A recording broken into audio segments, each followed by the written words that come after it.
The comedian was nominated for the prestigious award last year, but lost out to Samuel Johnson. His project co-hosts Carrie, Bickmore and Waleed each won a Gold Logie in the 2 years prior.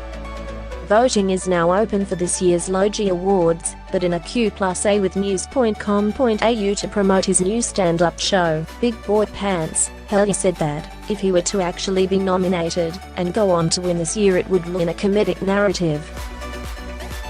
Be honest, Pete, how much would a Gold Logie win mean to you?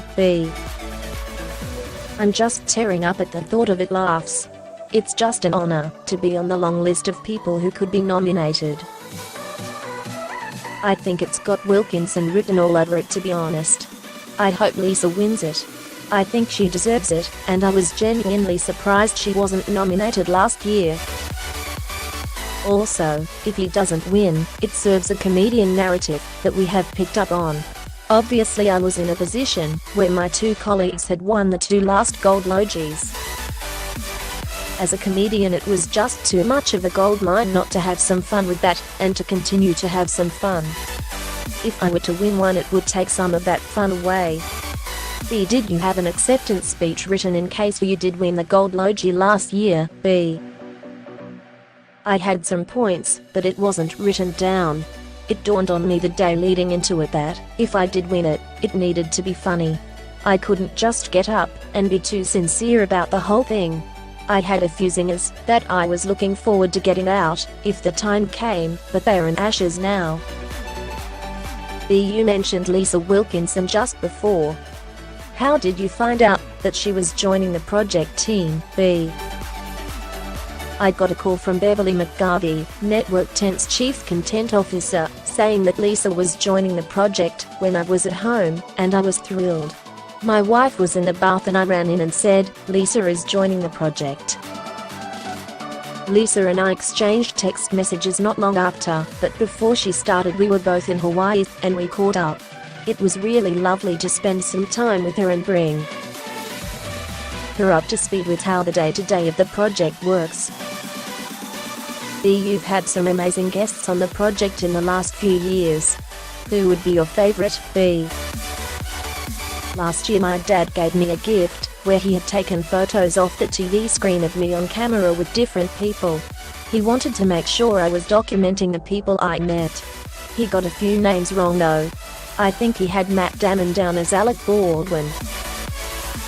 The one guess that was probably the best, and is the screensaver on my phone, is when I went to Tokyo late last year to interview Mark Hamill.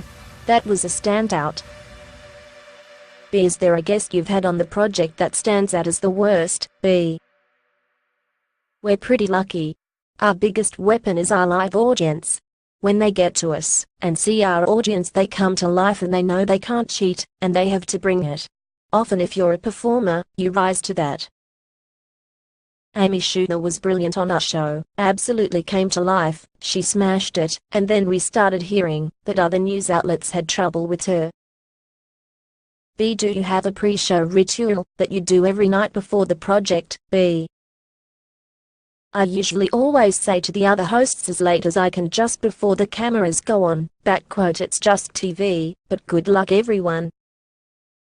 Also, our studio audience loads really late, just 5 minutes before we go on air. I get 2 minutes with them, and I give them a pep-up speech. I'm not sure if that's superstitious or strategic. Do you say to them?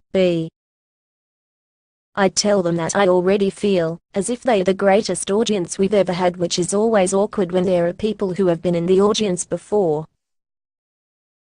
I also have a favorite joke that I do after the show on a Monday night when Steve Price runs out to do his radio show. I always tell the audience that he has to leave because he has a lap dance booked down the road at 8 p.m.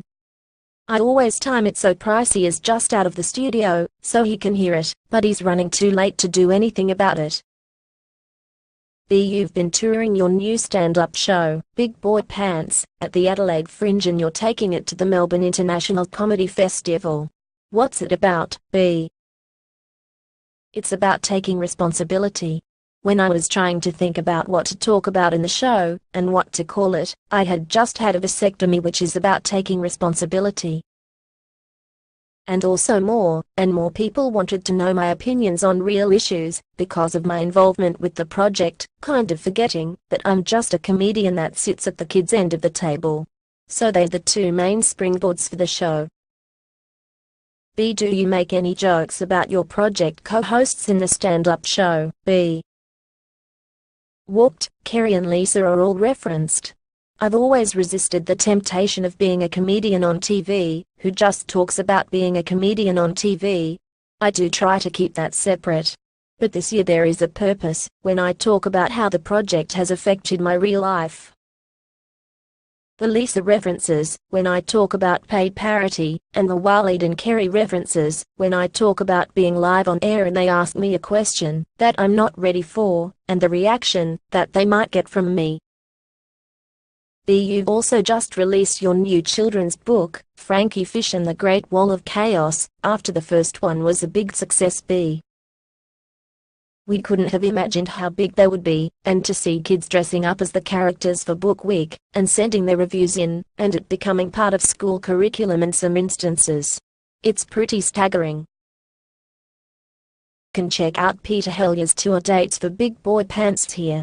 And you can catch him on the project weeknights at 6:30 p.m. on 10B.